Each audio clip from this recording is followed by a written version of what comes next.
In the absence of notice, people will fill in the vacuum with their imagination. Said differently, in the absence of data, people just make things up.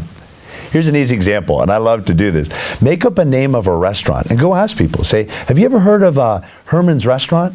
People go, yeah. And then you can tease them further and you can say, well, I was thinking about going there tonight. Can you tell me where to go? And they'll say, I think it's kind of close. People just make up stuff all the time. So here's the interesting thing. People have a hard time saying they don't know. And so what happens is in the absence of data, people will just fill in the vacuum. Well, why this is so important is if leaders say less, their folks are worrying more. But not only are they worrying more, but they'll chatter and have side conversations. And the problem is all of that is counterproductive.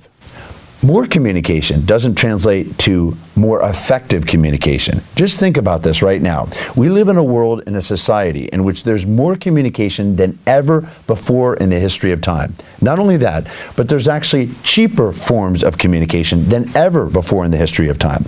And we don't seemingly have less problems, we have more problems. We don't have less misunderstandings, we have more. We don't have less conflicts, we have more. How in the world is this happening? Because more communication doesn't translate to more effective communication.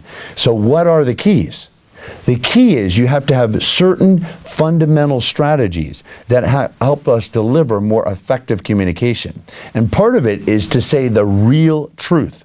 The other is to talk about solutions rather than just complaining and belly aching and sharing a whole bunch of opinions.